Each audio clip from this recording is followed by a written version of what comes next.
Now take down. Sorry. Let us see breeding of two oviparous fishes. इसमें पहला है betta स्प्लिंडन.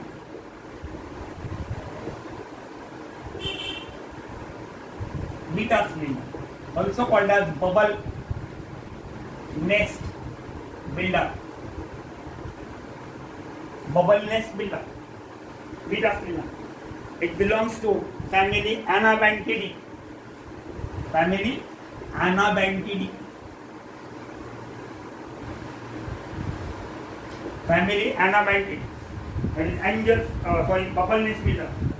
इसकी खासियत है कि मेल जो होता है, मेल मुंह में से म्यूकस और वाटर मिला के एयर बबल बनाता है और एक्वेरियम वाटर में ऐसे एयर बबल छोड़ता है जो प्लांट को अटैच हो जाएगी और प्लांट को अटैच हो जाने के बाद में they form a nest of bubbles, large nest of bubbles, इस तरह से.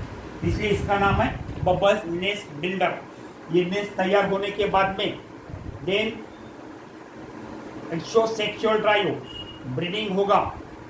ब्रीडिंग होने के बाद में female will release the ova in the water, male will release the sperm, fertilization takes place. जैसे ही फर्टिलाइजेशन होगा, फीमेल का ब्रीडिंग होगा, immediately female should be removed. Female should be removed. नहीं तो क्या होगा, male will kill the female. Why? Because female feeds on the eggs. Eggs को फीमेल खाती है, इसलिए वो न खाए, इसलिए मेल उसे मार देगा. इसलिए जैसे ब्रीडिंग खत्म होता है, फीमेल को रिमूव किया जाए. फीमेल को रिमूव करने के बाद में यहाँ जो फर्टिलाइज एग्स होंगे, ये फर्टिलाइज एग्स मुंह में पकड़ के male it will drive inside the nest. Nest के अंदर छोड़ देगा वो, अंदर. बाहर से नेस्ट, अंदर एग्स, लाइक दिस. अंदर एग, बाहर से नेस्ट, और ये घूमते रहेगा इसके सराउंडिंग में, प्रोटेक्शन करेगा. That is bubble nest builder, short में. नाउ सेक्स आइडेंटिफिकेशन और सेक्स डिफरेंशिएशन. मेल और फीमेल आपको आइडेंटिफाई करना है. Sex determination. It is also known as labyrinth fish. इसका दूसरा नाम क्या है? Labyrinth fish. Because it is provided with a membranous labyrinth, a membrane like structure present in between the first pair of gills. Or this membranous labyrinth helps in free breathing from atmospheric air along with the aquatic breathing. Aquatic breathing gill से होगा और ये labyrinth enable the fish to take free oxygen from the atmosphere. यानी पानी के बाहर भी कुछ समय के लिए जिंदा रह सकता है. Then males are brightly colored, having long dorsal, anal and caudal fin. Male जो होते हैं, जैसा कि मैंने पहले कहा था, the males they are brightly colored और इनमें डॉर्सल फिन, एनल फिन और कॉडल फिन जो है वो फीमेल की तुलना में लॉन्ग होती है, काफी ज्यादा बड़ी होती है. And it shows aggressive and fighting natures. इसका नेचर कैसा है? एग्रेसिव, बहुत ज्यादा गुस्सा आता है इसको, and fighting nature. Hence the name suggest. इसका दूसरा नाम क्या है? Suggest. Due to its aggressive and fighting nature. Then preparation of time. देखो, लाइफ बेरर के लिए जो स्टेप्स है वो अलग है, यहां पर जो स्टेप्स है वो अलग है. ये पहला point, that is sex identification. दूसरा point preparation of tank. Preparation of aquarium tank. Now aquarium tank जो है, तो females they are relatively insignificant with dull colour and small fin. For the breeding in the aquarium the water should be shallow with floating beads. Water कैसा होना चाहिए? Shallow, कम होना चाहिए, पूरा भरा हुआ एक्वेरियम नहीं चाहिए. Along with floating beads like ceratophyllum, eichhornia, pistia, azolla वगैरह वगैरह. एंड ग्रेवल्स वगैरह जो होंगे, तो gravels they should be remove from the aquarium. पूरी सॉफ्ट बॉटम चाहिए. Gravels they should be remove from the aquarium. And the bottom of the aquarium is painted from outside, बाहर से एक्वेरियम के bottom को पेंट किया जाना चाहिए। Plenty of food is supplied to both male and female, बहुत ज्यादा food, over feeding किया तो भी चलेगा क्योंकि ब्रीडिंग लेना है। And mainly it contains daphnia, then crustaceans and mosquito larvae. इनको लाइव फूड दिया जाएगा लार्ज अमाउंट में, और लाइव फूड में क्या क्या रहेगा? मॉस्किटो लार्वी, डेफनिया और crustaceans. Then the fishes don't require special pH and hardness of water, उनको ऐसा अल्कलाइन या बहुत एसिडिक वाटर वगैरह वगैरह ऐसे की कोई जरूरत नहीं है। लेकिन for good result pH should be kept in between 6.8 to 7। For good result it should be kept in between 6.8 to 7 and hardness between 150 to 180 ppm। और टैंक की जो साइज है that should be of 24/8/8,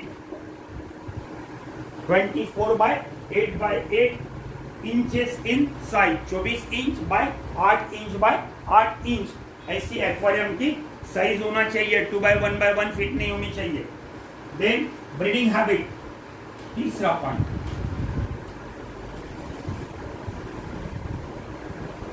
breeding habits. Now so far as the breeding habit is concern, मैंने अभी भी कहा which one male and the two males are kept in the aquarium with one female. Two males are kept in the aquarium. The male and female start to swim pairwise and male choose the female. वो side wise दोनों घूमेंगे, उसके बाद में दो में से कोई भी एक मेल फीमेल को चूज करेगा and swim along its side extending the gills and fins और गिल ऐसे एक्सटेंड करके वो स्विमिंग करना शुरू करेगा। The male begins to blow bubbles along the floating plant, मैंने अभी कहा तो बबल्स तैयार करता है करके, तो start blowing the float along the floating plant, is start blowing the air bubbles. The bubbles adhere to the plants. In this way nest is formed. जो बबल्स है वो प्लांट को चिपक के बैठेगी और इस तरह से नेस्ट बन जाएगी। When the nest is formed, the male drives the female and the female releases the egg. Now male will drive the female inside the egg nest.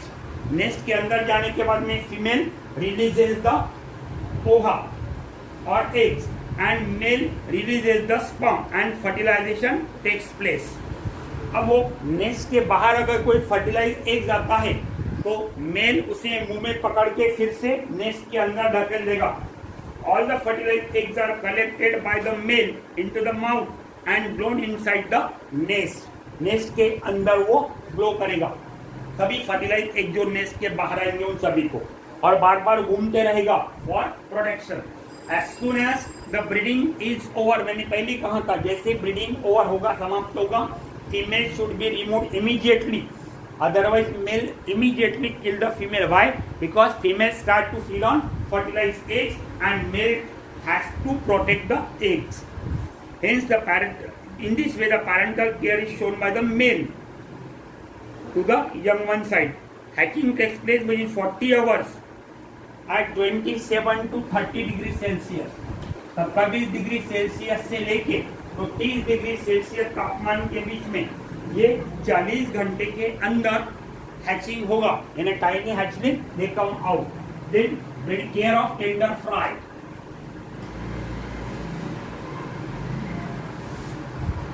Care of tender fry. Now so far as care of tender fry is concern, after 5 days the fry start swimming in water. 5 दिनों तक they take the food from yolk sac attached to their belly. Then they start to swim in the water. The yolk sac is now exhausted. ठीक है? Then first of all, infusoria.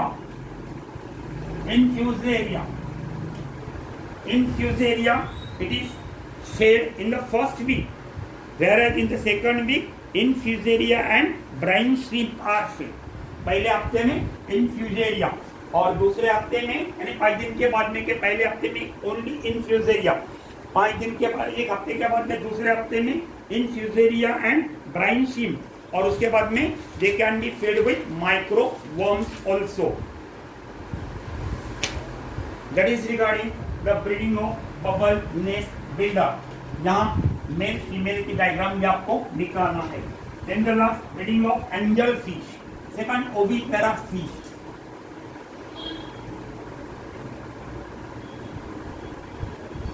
Breeding of angelfish, no ये जो है it is included in family cichlidae, family cichlidae. और genus जो है, genus that is scientific name, it is pterophyllum scalare, Pterophyllum स्कैलरी, commonly called as milking fish, commonly it is called as milking fish. Now peculiarities of angel fish, पहला point,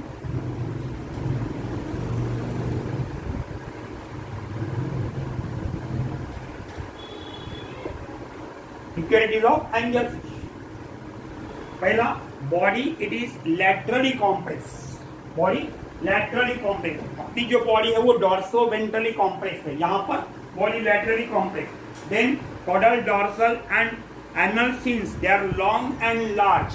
caudal fin, dorsal fin and anal fin, ये काफी लंबी भी है और बड़ी भी है, they are long as well as large. Then pelvic fin is modified into filler, ऐसे धागे के जैसी, that is filler.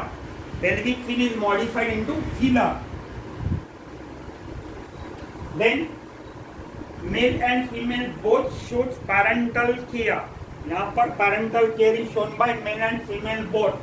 Beta splenum में हमने देखा parental care is shown by only male, not by female। They choose their partner by fixing mouth into one another, जैसे kissing जिसे कहते हैं, तो kissing करके ये अपना अपना पार्टनर चूज कर लेते हैं, दोनों male and female. Then female is एक स्कैटरर, एक स्कैटरर, स्कैटर करती है एग्स इधर उधर, एक जगह पर वो एग्स नहीं देगी। Then eggs are sticky and adhesive type, egg जो है वो स्टिकी है एंड एडिजिव टाइप है, इसलिए एक्वेरियम के पैनल को, ग्रेवल्स को, सैंड को, रॉक को या प्लैंक्स को वो एक चिपक के बैठेगी। Then for the breeding clean and riverine ground is required. Riverine ground यानी ऐसा लगना चाहिए कि पॉइंट बॉटम जो है वो रिवर है, रिवर की जैसा उसको आपको लुक देना है। Then male bear sperm tube and female bear ovipositor, female में ओविपोजिटर रहेगा एडिशनल कैरेक्टर, और मेल में स्पर्म ट्यूब रहेगा।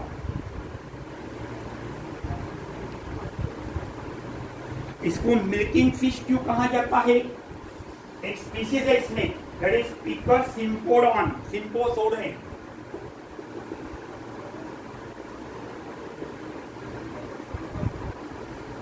Picus symposode, it has milking habit and therefore this is called as milking fish. Then next point, sex differentiation.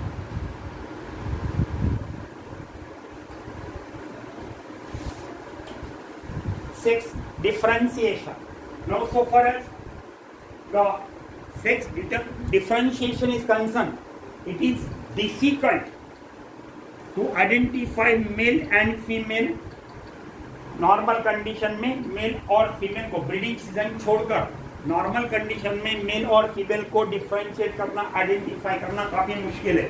Breeding season में क्या होता है कि belly of the female swell, during breeding season only belly of the female swell, यानी female की बेली पेट भरा हुआ swelling लगेगा, मेल का फ्लैट लगेगा।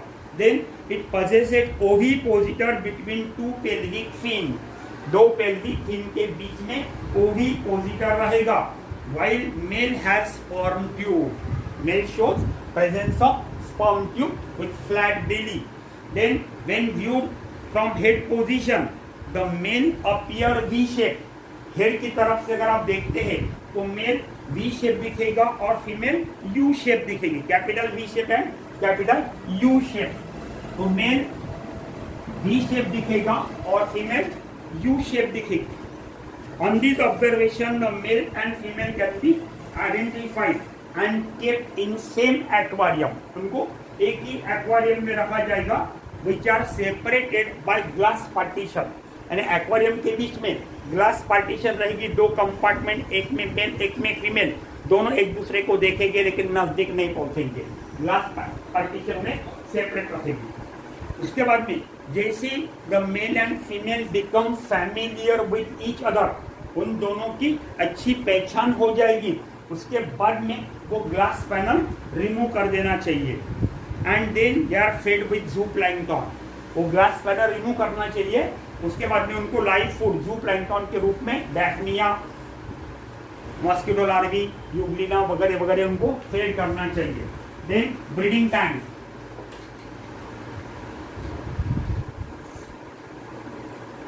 breeding tank.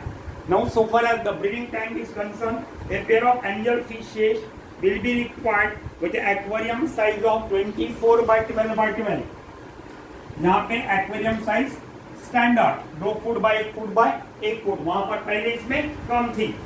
Then with large quantity of water and spawning spot in the form of inverted flower pot. Flower pot लेके पानी उसपे बहुत ज्यादा होना एक्वेरियम में और उल्टा फ्लावर पॉट उस पर रख दीजिए ताकि उस पर ब्रीडिंग होके उस पर एक चिपक के बैठे की एक ही जगह पर. The aquarium should have some vegetation in the corner with the proper system of aeration and water filtration. Water filtration होना चाहिए और एरेशन भी होना चाहिए. साथ में ही एक्वेरियम के एक कॉर्नर पर प्लांटेशन करना है आपको. Water should B soft with pH of 6 to 6.6 only. That is, water should be slightly acidic. जिसका pH 6 से 6.6 के बीच में रहना चाहिए. Then, after selecting the partner, nesting site is selected. ये familiar होने के बाद में पार्टनर सिलेक्ट होगा. पार्टनर सिलेक्ट होने के बाद में नेस्टिंग साइट को सिलेक्ट किया जाएगा और नेस्टिंग साइट कुछ भी हो सकती है. लीफ हो सकता है, पीस ऑफ ग्रावल हो सकता है, इन्वर्टेड फ्लावर पॉट भी हो सकता है. Anything may become the nesting site. Then the surface of substratum is clean by both the partners. Male और फीमेल दोनों, वो जो सबस्ट्रेटम जहां उन्होंने साइट सिलेक्ट की है स्पॉनिंग के लिए, एग्स लेइंग के लिए, वो स्पॉट को, वो स्पॉनिंग ग्राउंड को क्लीन किया जाएगा by for several times to remove the algae and dirt from the surface by forcing the water with fins and mouth. तो जो भी सबस्ट्रेटम इन्होंने सिलेक्ट किया होगा वो फिन और माउथ के माध्यम से उस पर वाटर ये करके, वाटर का प्रेशराइज वाटर वहाँ पे भेज के वहाँ का डर्ट और अलगी रिमूव की जाएगी. देन तीसरा है breeding habits. Breeding habits. Now, so far as the breeding habits are concerned, actual lodging of eggs is often undertaken, followed by kissing. पहले kissing होगा, काफी देर तक चलेगा और उसके बाद में फिर eggs laying होगा after kissing. Then it is at this stage that the female loves its ovipositor and rags its and male its sperm tube. Female partner possesses herself against the nesting site to lay the adhesive eggs on the substratum. Female ओविपोजिटर को ये करेगी और mail sperm tube को बार बार ये करेगा और इस तरह से दोनों नेस्टिंग साइट पर जाएंगे और फीमेल सबस्ट्रेटम पर एडहेसिव एग देगी, quickly followed by laying of sperm by the male and thus fertilization of eggs takes place. Then care of tender fry.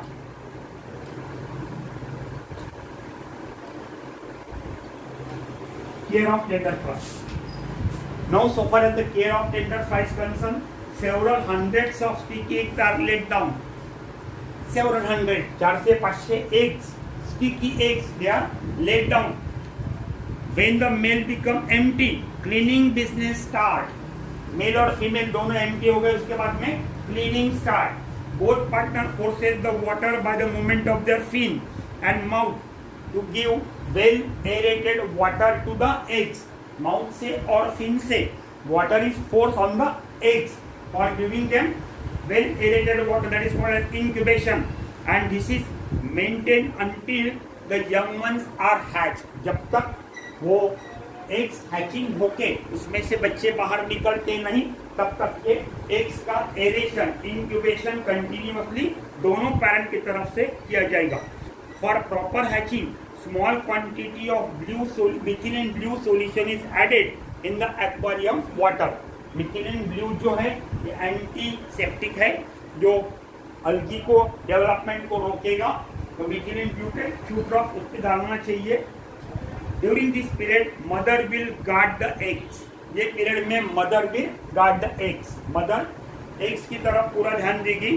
The young ones are fed with infusoria and shrimp in the first 2 week. पहले 2 हफ्ते में young ones को infusoria larva and shrimp powder देना चाहिए. Then they are fed with dried food और जू plankton. उसके बाद में वो ड्राइड फूड या जू प्लैंकटन भी आप उन्हें दे सकते हैं. When fertilization is over the male may be removed but female should not be removed until the hatching is over. Male आप रिमूव कर सकते हैं लेकिन फीमेल को रिमूव नहीं करना है. यहाँ ब्रीडिंग ऑफ 2 ओवी पैरा फिशेस समाप्त होता है. अब इसमें जो कुछ शॉर्ट नोट्स है वो हम देख लेते हैं. That is ovipositor of angel fish.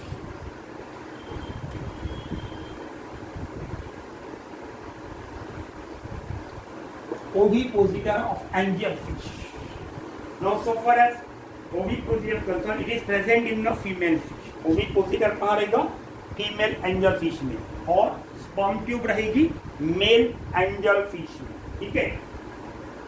It is protruding tube like organ present in front of anal fin. Anal fin के आगे एक protruded part के रूप में ovipositor रहेगा. And its function is to deposit the eggs on the substratum gently. बहुत ही gently. So this ovipositor, the eggs are deposited on the substratum without damaging them. Or during breeding period, this ovipositor become distinct. Breeding season नहीं होगा तो वो distinct नहीं दिखेगा.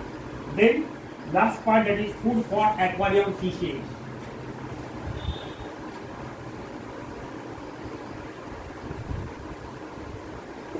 Food for aquarium fishes. Now aquarium fishes जो है, the aquarium fishes they should be fed regularly and with nutritional food. उनको food जो है वो nutritional चाहिए because they are kept in artificial condition and उनको वही food खाएंगे जो aquaculturist उनको देगा. इसलिए उन्हें nutritional food देना जरूरी है.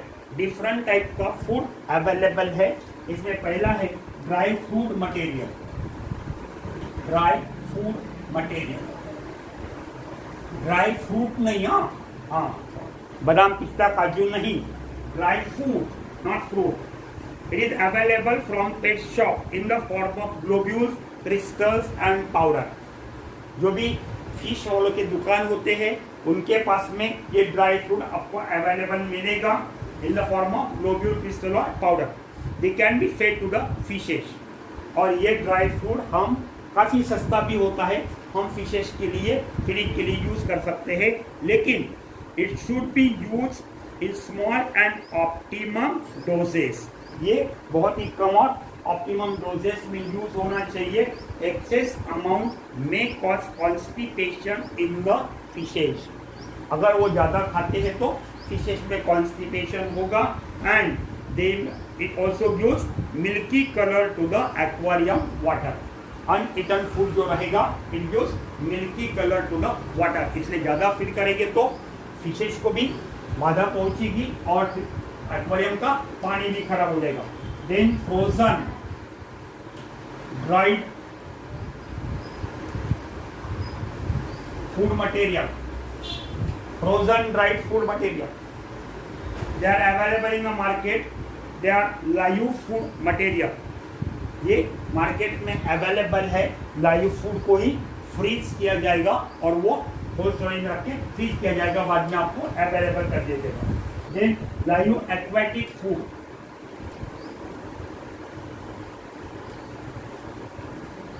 Lyoaquatic food. Now, so far as these are concerned, these are the larvae of mosquitoes, mosquito larvae, Daphnia, myces, Euglena, वगैरह. Small aquatic insect, and they are a delicious food for the aquarium fishes. Then non-aquatic, non-aquatic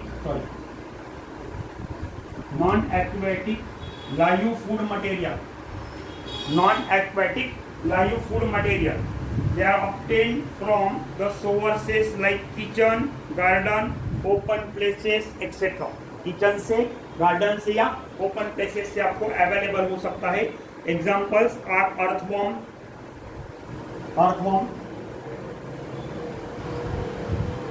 then tubifex worm,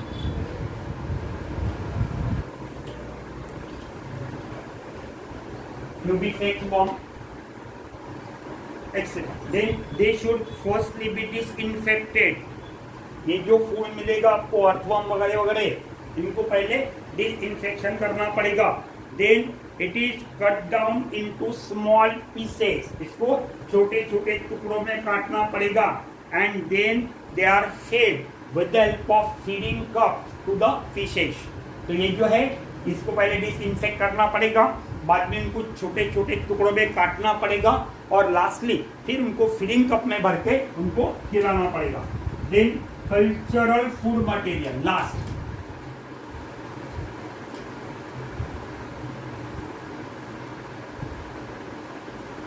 Cultural food material. Now, so far as the cultural food material is concerned, it includes infusaria culture, which contains protozoans, amoeba, etc. It is best food. Protozoan food जो है वो best food for spawn and early fry. But यहाँ पर सबसे important ये है कि care should be taken to feed this food in the smaller amount.